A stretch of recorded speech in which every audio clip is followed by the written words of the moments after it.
Hello! Welcome to Podspell. It's just me again. As anyone who works in the collaborative arts knows, it becomes really easy for us to get stuck in our ways of working and to get caught running in the same circles. A lot of us work together often, hang out with other artists, and often only ever see shows we are working on. I get it. It's a constant hustle to keep up with the waves of gigs and shows that come our way, but we need to expand our palettes. Theater, for example, is a melting pot of life and the arts.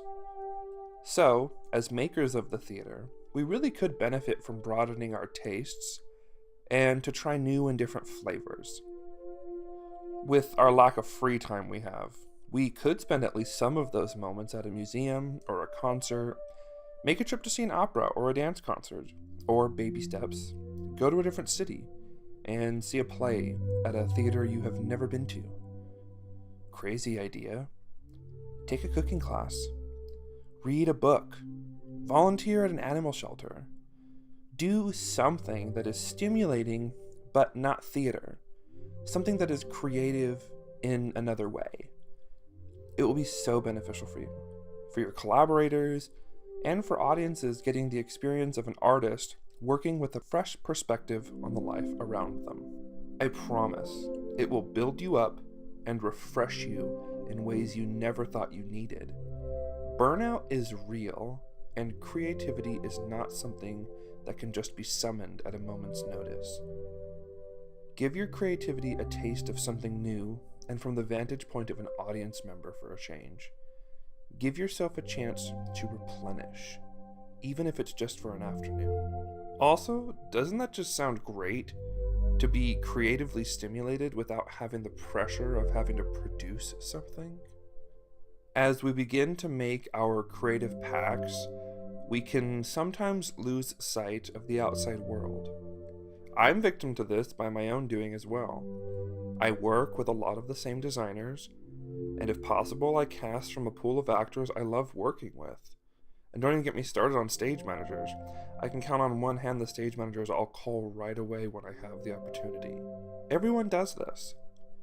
We find people that share our values or complement our particular offerings, and we build a creative pack of traveling artists.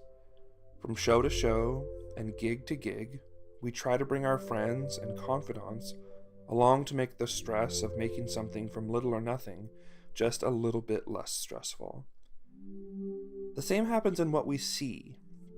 I often find myself going to see shows when a friend of mine is working on it, or it's a theater that I like and see their season as much as I can. That is comfortable and shortens our reach out into the world. We put ourselves in a box and forget there is life outside of it. Obviously, this is not meant to be hyperbolic, just something to be mindful of. There is a solution. I talked about it earlier. Try something new. Change is a good thing. The more we can explore and expand our relationship to life, the richer and more nuanced our work will become. Plus, just how we don't want to eat the same thing every day, we shouldn't be feeding people art from the same limited box of spices. Take a trip to see a 10-minute play festival at a university. Find an exhibit that is full of treasures you've never seen before. If you really are so blessed with gigs and opportunity that doing this is out of the question, use the internet. Listen to an audiobook. Find different artists online and explore their portfolios. Maybe just watch a movie, a genre that you would normally never volunteer to watch. It brings out so many new elements to your imagination and to your ability to think beyond your perceived limits of space and creativity. When I am teaching, for example, I always require my students to read and write about what they are reading. It doesn't matter if it is an acting class or an introduction to theater course or directing class. My students are reading plays and articles and explaining how they make them feel and what they are imagining inside those worlds. I choose plays I am confident they have not read or heard of and push them beyond what they might think theater can be. We need to do that to ourselves because theater is not what we think it is. What we think the theater is only limited because we haven't allowed ourselves to believe that instead of what it should be, is actually what it could be. And it could really be anything. Start with a new play. Take that play to an art gallery in your mind, metaphorically if you will, and then bring that art gallery experience back into the rehearsal hall to uncover what kind of new life exists now that you have journeyed beyond the walls of comfort and familiarity. Once we make contact with the world outside of our own bubble, we begin to see things with new angles. What can also begin to happen is we start to bring others into our creative spaces, or we into other creative spaces. We begin to branch out and make connections with people working in different ways, and maybe in totally different mediums. I am so ready for more cross-pollinated work in the arts. I know that does happen, but I'm wanting even more. For example, Maurice Sendak, who is one of my heroes, a famous illustrator and author, did scenic design for operas, and even wrote a musical with Carole King based on one of his books. Robert Fairchild is not only a world-class ballet dancer, but also an accomplished musical theater actor. Also, I met him. He is a kind, generous man. The creator of Wonder Woman was a psychologist and inventor. It all builds on itself and makes our lives more fruitful. I'd be more interested in working with an actor who spent a summer traveling around someplace new than someone who took their 10th acting intensive. Both are valuable, but one has more chance for a human connection outside the readily available. I love discussing art and theater, but like legendary stage manager Bob Bennett taught me, and I'm paraphrasing, but make friends who can discuss with you anything but the theater. It will save your life and give you a richer experience. I challenge you to try meeting new people, experimenting with new hobbies, and going somewhere new to you with the intention of learning. Then when you get back to your respective studio, feel the difference. Also, I'm challenging myself and challenging you to no longer talking shop. Don't talk about the things you're working on. Don't talk about how rehearsal went, or how some of your collaborators are pissing you off.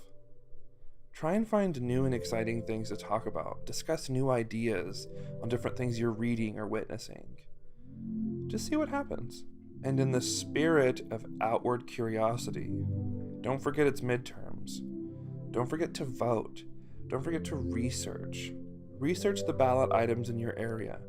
Know your candidates, and please volunteer if you can. We have one more episode this season, so please leave comments or reviews. Please like and subscribe on all our social media handles, and share our posts. You can find us on Twitter and Instagram at Podspell. But more importantly than all of that, what's happening in your community? What's happening politically? What's happening artistically, and how can you contribute? Find ways to use your art to better your community and better yourself and enrich yourself. And I think politics is a big, big part of that. Know what's going on, know what decisions are being made, and find out who you need to support. Augusto Boal got into politics. Maybe you could too. That could be a fun adventure for a couple of years. Enriching your community in other ways and using what you know to be true about life and storytelling in a political realm. Kind of a fun idea. Or maybe just using your gifts for storytelling and your creativity to support a cause, to raise awareness on an issue or an organization that you think is bettering people's lives. But just try and figure out what you can do during this midterm season, especially voting. So with that, I'll see you at the polls, and I hope to see your comments online. And as always, thank you to our producers at Wolf and Thunder Productions. Day by day, create, and create for the good of creating.